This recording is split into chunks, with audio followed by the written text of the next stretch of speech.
ఈ రోజుకి కొత్త నిబంధనతో పాత నిబంధన కలుపుకుని ఎందుకు చదువుకోబట్టినాడు?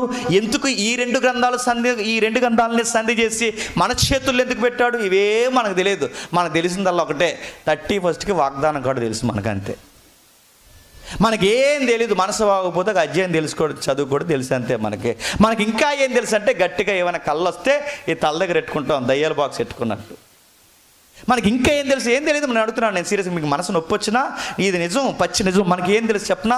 అలా మేకపోతే గాంభీర్యాలతో తిరగడం తెలుసు అంతే. మనకు పైకి ఒక మాట నేర్చుకుంటాం, ఐఎమ్ క్రిస్టియన్స్ అంటాం అంతే. మేము కూడా క్రైస్తవులే అడుగుతున్నాను, పేరుకి క్రైస్తవులే, కానీ నువ్వు పట్టుకున్న పుస్తకంలో ఏముందని నీకు చెప్పండి. తెలియదంటే నమ్మగలవా?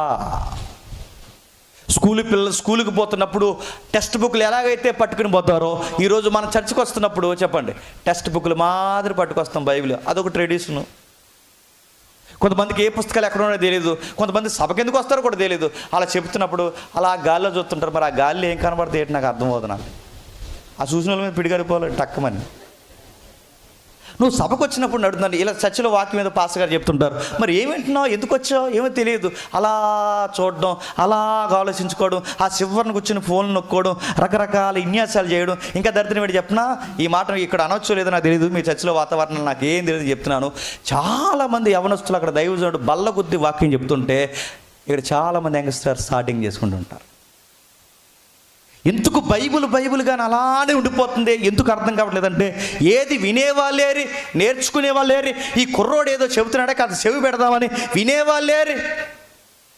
అరే పాస్టర్ గారు వారమంతా కష్టపడి 4 ముక్కలేది చెప్తాడని వినేవాళ్ళేరి. పాస్టర్ గారు ఏమన్నా 2 కేకలేస్తే పాస్టర్ గారికి వార్నింగ్ ఇస్తాం. పాస్టర్ గారు ఏమన్నా సీరియస్గా ఏళ్ళు చూపిస్తే చర్చి మానేస్తాం. ఎందుకు మానేసే? పెద్దమ్మని అడిగితే పెద్దమ్మందట అస్తమాలో ఏళ్ళు నా చెప్పుగా చెబుతున్నాడు, మానేహాను అన్నదంట. నీకు ఏలు ఎత్తకూడదు, కాలు ఎత్తకూడదు, నీకు కళ్ళు ఎరచేయకూడదు, నిన్ను ఏమనకూడదు, నీకు నొప్పి లేకుండా అడ్జస్ట్మెంట్ బోధ చెప్పాలని అడుగుతున్నాను. అలాంటి బోధ వినడానికి అలవాటు పడకండి, ప్రమాదం. సేవకులు గద్దించాలి, సేవకులు దులిమాడేయాలి, సేవకులు మనల్ని కడిగి పడేయాలి. 10 సార్లు వాక్యం చెప్తున్నప్పుడు అర్థం అవుతుందా అని అడగాలి. ఏ మతంలో, ఏ రిలీజన్లో, గొప్ప గొప్ప మతాలు మీ చుట్టూ ఉన్నాయి. ఎక్కడికి పొండి, ఏ పుణ్య స్థలానికి పొండి, ఎక్కడికి పొండి, కానీ ఏ దేవుడికి లేని ఈ దేవుడికి ఉన్న గొప్పతనం ఏంటి తెలుసా?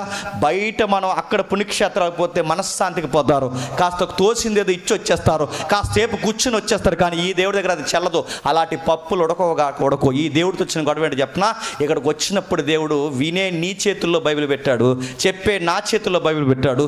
ఈ దేవుడితో వచ్చిన గొడవ ఏంటంటే, నా గురించి నేర్చుకో అని చెప్తాడు ఆయన. మీరు ఏ దేవుడు